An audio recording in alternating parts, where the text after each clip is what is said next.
Maranatha. ಇಂದು 19 July 2026. ಎಲ್ಲ ದೇವಜನರಿಗೂ ಭಾನುವಾರದ ಶುಭ ವಂದನೆ. ಮನುಷ್ಯಕುಮಾರನು ಸೇವೆ ಮಾಡಿಸಿಕೊಳ್ಳುವುದಕ್ಕೆ ಬರಲಿಲ್ಲ, ಸೇವೆ ಮಾಡುವುದಕ್ಕೂ ಅನೇಕರನ್ನು ಬಿಡಿಸಿಕೊಳ್ಳುವುದಕ್ಕಾಗಿ ತನ್ನ ಪ್ರಾಣವನ್ನು ಈಡುಕೊಡುವುದಕ್ಕೂ ಬಂದನು. ಮತ್ತಾಯ 20:28 ವಾಕ್ಯ. ಪೌಲನು ಫಿಲಿಪ್ಪಿಯವರಿಗೆ ಬರೆದ ಪತ್ರಿಕೆ 2ನೇ ಅಧ್ಯಾಯದ 6-8 ವಾಕ್ಯಗಳಲ್ಲಿ ಬರೆದಿರುವಂಥದ್ದು, ಆತನು ದೇವ ಸ್ವರೂಪನಾಗಿದ್ದರೂ ದೇವರಿಗೆ ಸರಿ ಸಮಾನನಾಗಿರುವುದೆಂಬ ಅಮೂಲ್ಯ ಪದವಿಯನ್ನು ಬಿಡಲೊಲ್ಲೆನು ಎಂದೆಣಿಸದೆ ತನ್ನನ್ನು ಬರಿದು ಮಾಡಿಕೊಂಡು ದಾಸನ ರೂಪವನ್ನು ಧರಿಸಿಕೊಂಡು ಮನುಷ್ಯರಿಗೆ ಸದೃಶನಾದನು. ಹೀಗೆ ಆತನು ಆಕಾರದಲ್ಲಿ ಮನುಷ್ಯನಾಗಿ ಕಾಣಿಸಿಕೊಂಡು ತನ್ನನ್ನು ತಗ್ಗಿಸಿಕೊಂಡು ಮರಣವನ್ನು, ಅಂದರೆ ಶಿಲುಬೆಯ ಮರಣವನ್ನಾದರೂ ಹೊಂದುವಷ್ಟು ವಿಧೇಯನಾದನು. ಹಳೆಯ ಒಡಂಬಡಿಕೆಯ ಕಾಲದಲ್ಲಿ ಯೆಹೋವನು ಲೇವಿ ಗೋತ್ರಕ್ಕೆ ಸೇರಿದ ಕೆಹಾತ್ಯನ ಮಗನಾದ ಅಮ್ರಾಮ, ಅವನ ಮಗನಾಗಿದ್ದ ಆರೋನನನ್ನು ಯಾಜಕ ಸೇವೆಗಾಗಿ ಆಯ್ದುಕೊಳ್ಳುವುದನ್ನು ನೋಡುತ್ತೇವೆ. ವಿಮೋಚನಾಕಾಂಡ 28 ಮತ್ತು 29 ಅಧ್ಯಾಯಗಳಲ್ಲಿ ಅವರ ಆಯ್ಕೆಯ ಕುರಿತಾಗಿ, ಅವರನ್ನು ಪ್ರತಿಷ್ಠಿಸಬೇಕಾದ ಕ್ರಮಗಳ ಕುರಿತಾಗಿ ಬರೆದಿರುವಂಥದ್ದನ್ನು ನೋಡಬಹುದು. ಯಾಜಕಕಾಂಡ 8-10 ಅಧ್ಯಾಯಕ್ಕೆ ಬರುವಾಗ ಯೆಹೋವನು ಮೋಶೆಯ ಮೂಲಕವಾಗಿ ಆರೋನನಿಗೂ ಅವನ 4 ಮಕ್ಕಳಿಗೂ ಯಾಜಕೋದ್ಯೋಗವನ್ನು ವಹಿಸಿಕೊಡುವಂಥದ್ದನ್ನು ನೋಡುತ್ತೇವೆ. ಆರೋನನು ಮೊದಲುಗೊಂಡು ರೋಮನ್ನರ ಕಾಲದಲ್ಲಿ ದೇವಾಲಯವು ಸಂಪೂರ್ಣವಾಗಿ ನಾಶಗೊಳ್ಳುವವರೆಗೂ, ಅಂದರೆ AD 70 100ಕ್ಕಿಂತಲೂ ಅಧಿಕ ಮಹಾಯಾಜಕರು ಯಾಜಕ ಸೇವೆಯನ್ನು ಮಾಡಿರುವಂಥದ್ದನ್ನು ಸತ್ಯವೇದಗಳಲ್ಲೂ ಹಾಗೂ ಇಸ್ರಾಯೇಲ್ಯರ ಚರಿತ್ರೆಯ ಪುಸ್ತಕಗಳಲ್ಲೂ ಬರೆದಿರುವಂಥದ್ದನ್ನು ಕಾಣಬಹುದು. ಹಳೆಯ ಒಡಂಬಡಿಕೆಯಲ್ಲಿ ಮಹಾಯಾಜಕನು ದೇವರ ಮತ್ತು ಇಸ್ರಾಯೇಲ್ಯರ ನಡುವೆ ಮಧ್ಯವರ್ತಿಯಾಗಿ ಸೇವೆ ಸಲ್ಲಿಸುವವನಾಗಿದ್ದು, ವರುಷಕ್ಕೆ 1 ಬಾರಿ ಮಾತ್ರ ದೋಷ ಪರಿಹಾರಕ ಯಜ್ಞದ ದಿನದಂದು ಅತಿ ಪರಿಶುದ್ಧ ಸ್ಥಳವನ್ನು ಪ್ರವೇಶಿಸಿ ಜನರ ಪಾಪಗಳ ಪರಿಹಾರಕ್ಕಾಗಿ ಬೇಡುವವನಾಗಿದ್ದನು.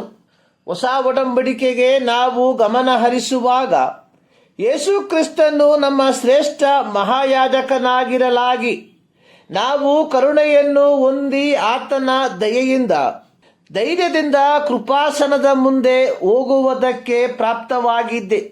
ಹಳೆಯ ಒಡಂಬಡಿಕೆಯ ಮಹಾಯಾಜಕನು ಓತಗಳ ಮತ್ತು ಹೋರಿಗಳ ರಕ್ತವನ್ನು ತೆಗೆದುಕೊಂಡು ಅತಿ ಪರಿಶುದ್ಧ ಸ್ಥಳವನ್ನು ಪ್ರವೇಶಿಸುತ್ತಿರಲಾಗಿ, ಯೇಸು ಕ್ರಿಸ್ತನು ತನ್ನ ಶಿಲುಬೆಯ ಮರಣದ ಮೂಲಕ ತನ್ನ ಸ್ವಂತ ರಕ್ತವನ್ನೇ ತೆಗೆದುಕೊಂಡು ನಮಗೋಸ್ಕರ ನಿತ್ಯ ವಿಮೋಚನೆಯನ್ನು ಸಂಪಾದಿಸಿಕೊಂಡವನಾಗಿ ಒಂದೇ ಸಾರಿ ದೇವರ ಸನ್ನಿಧಾನಕ್ಕೆ ಪ್ರವೇಶಿಸಿದನು. ಯೇಸುವಿನ ಐಹಿಕ ಸೇವೆಯ ಕಾಲದಲ್ಲಿ ಯೇಸು 12 ಮಂದಿಯನ್ನು ಆರಿಸಿಕೊಂಡು ಅವರಿಗೆ ಅಪೊಸ್ತಲರೆಂದು ಹೆಸರಿಟ್ಟನು. 12 ಮಂದಿಯನ್ನು ಆಯ್ಕೆ ಮಾಡಿಕೊಂಡ ಉದ್ದೇಶ ತನ್ನ ಐಹಿಕ ದೌತ್ಯದ ತರುವಾಯ ಯೆರೂಸಲೇಮ್ ಮೊದಲುಗೊಂಡು ಭೂಮಿಯ ಕಟ್ಟಕಡೆಯವರೆಗೆ ಸುವಾರ್ತೆಯನ್ನು ತಲುಪಿಸುವುದಕ್ಕಾಗಿ.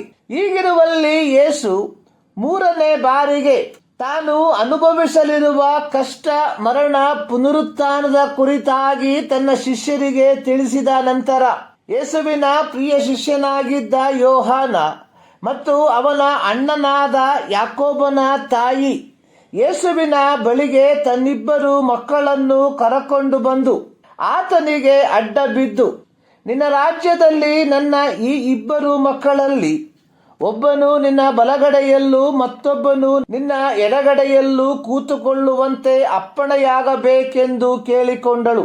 ಯಾವ ರೀತಿ ಫರಿಸಾಯರು ಶಾಸ್ತ್ರಿಗಳು ಸಭಾಮಂದಿರಗಳಲ್ಲಿ ಮುಖ್ಯ ಪೀಠವನ್ನು ಅಂಗಡಿ ಬೀದಿಗಳಲ್ಲಿ ನಮಸ್ಕಾರಗಳನ್ನು, ಔತಣ ಪ್ರಸ್ಥಗಳಲ್ಲಿ ಪ್ರಥಮ ಸ್ಥಾನವನ್ನು ಬಯಸುವಂತವರಾಗಿದ್ದರೋ, ಹಾಗೆಯೇ ಯಾಕೋಬ ಯೋಹಾನರು ಉಳಿದ ಅಪೊಸ್ತಲರುಗಳಿಗಿಂತ ಪ್ರತಿಷ್ಠಿತವಾದ ವೈಭವಪೂರಿತವಾದ ಸ್ಥಾನಮಾನವನ್ನು ಬಯಸಿ ಶಿಫಾರಸಿಗಾಗಿ ತಮ್ಮ ತಾಯಿಯನ್ನು ಕರೆತಂದವರಾಗಿದ್ದರು. ಇದನ್ನು ಕೇಳಿಸಿಕೊಂಡ ಉಳಿದ 10 ಮಂದಿ ಅಪೊಸ್ತಲರು ಇವರಿಬ್ಬರ ಮೇಲೆ ಕುಪಿತಗೊಂಡರು. ಶಿಷ್ಯರ ಮಧ್ಯದಲ್ಲಿ ಯಾರು ಹೆಚ್ಚಿನವನು ಎಂಬ ಚರ್ಚೆ ಅಥವಾ ತರ್ಕ ಮುಂಚೆಯೇ ಆರಂಭವಾಗಿತ್ತು. ಮಾರ್ಕನು ಬರೆದ ಸುವಾರ್ತೆ 9ನೇ ಅಧ್ಯಾಯ 33ರಿಂದ 37 ವಾಕ್ಯಗಳಲ್ಲಿ ಇದನ್ನು ನಾವು ಕಾಣಬಹುದು. ಇದನ್ನು ಮನಗಂಡ ಯೇಸು 12 ಮಂದಿಯನ್ನು ತನ್ನ ಹತ್ತಿರಕ್ಕೆ ಕರೆದು ತನ್ನ ದೌತ್ಯದ ಉದ್ದೇಶ ಏನೆಂಬುದನ್ನು ಸ್ಪಷ್ಟವಾಗಿ ಮತ್ತೊಂದಾವರ್ತಿ ಅವರಿಗೆ ತಿಳಿಯಪಡಿಸಿದನು. ಯೇಸು ಹೇಳಿದ್ದು, ನಿಮ್ಮಲ್ಲಿ ಮೊದಲನೆಯವನಾಗಬೇಕೆಂದಿರುವವನು ನಿಮ್ಮ ಆಳಾಗಿರಬೇಕು. ನಿಜವಾದ ಸೇವಕನ ಗುರುತು ಯೇಸು ಕ್ರಿಸ್ತನ ಸಲುವಾಗಿ ಇತರರಿಗೋಸ್ಕರ ತನ್ನನ್ನು ಸಮರ್ಪಿಸಿಕೊಳ್ಳುವುದಕ್ಕೆ ಸಿದ್ಧನಾಗಿರುವುದು ಆಗಿದೆ. ಇಂದು ಈ ಪ್ರಪಂಚದಲ್ಲಿ ಸೇವೆ ಮಾಡಿಸಿಕೊಳ್ಳುವ ದೇವತೆಗಳನ್ನು, ದೇವ ಮಾನವರುಗಳನ್ನು ನಾವು ಕಾಣುತ್ತೇವೆ. ಆದರೆ ಯೇಸು ಕ್ರಿಸ್ತನು ಜಡವತಾರವನ್ನು ತಾಳಿ ತಾನೇ ಸೃಷ್ಟಿಸಿದ ಈ ಲೋಕಕ್ಕೆ ಬಂದದ್ದು ತನ್ನ ಸೃಷ್ಟಿಗಳಾದ ಮನುಷ್ಯರಿಂದ ಸೇವೆಯನ್ನು ಮಾಡಿಸಿಕೊಳ್ಳುವುದಕ್ಕಾಗಿಯಲ್ಲ, ಬದಲಿಗೆ ತನ್ನ ಸೃಷ್ಟಿಗಳಾದ ಮನುಷ್ಯರನ್ನು ತನ್ನ ಶಿಲುಬೆಯ ಮರಣದ ಮೂಲಕ ಅವರ ಪಾಪಗಳಿಗೆ ಪರಿಹಾರವನ್ನು ಕಲ್ಪಿಸಿ ತಂದೆಯಾದ ದೇವರೊಂದಿಗೆ ಸಂಧಾನಪಡಿಸುವುದಕ್ಕಾಗಿ. ಪ್ರಿಯರೇ, ಯೇಸು ಕ್ರಿಸ್ತನು ನಮ್ಮನ್ನು ಕರೆದಿರುವಂತದ್ದು ಸೇವೆ ಮಾಡುವುದಕ್ಕಾಗಿ. ಇಂದು ಕ್ರೈಸ್ತತ್ವದಲ್ಲಿ ಸೇವೆ ಮಾಡಿಸಿಕೊಳ್ಳುವ ಸ್ವಘೋಷಿತ ದೇವಮಾನವರನ್ನು ಯಥೇಚ್ಛಾಗಿ ಕಾಣುವವರಾಗಿದ್ದೇವೆ. ಆದರೆ ಪ್ರೀತಿಯ ಸೇವಕರೇ, ನಾವು ಕ್ರಿಸ್ತನ ಸೇವಕರು ಅಥವಾ ಕ್ರಿಸ್ತನ ಹೆಸರನ್ನು ಹೇಳಿಕೊಂಡು ಜನರಿಂದ ಸೇವೆಯನ್ನು ಮಾಡಿಸಿಕೊಳ್ಳುವವರು. ಈ ಮುಂಜಾನೆಯಲ್ಲಿ ಸರ್ವಶಕ್ತನಾದ ದೇವರು ಈ ಅಧ್ಯಯನದ ಮೂಲಕ ನಿಮ್ಮನ್ನು ಆಶೀರ್ವದಿಸಲಿ.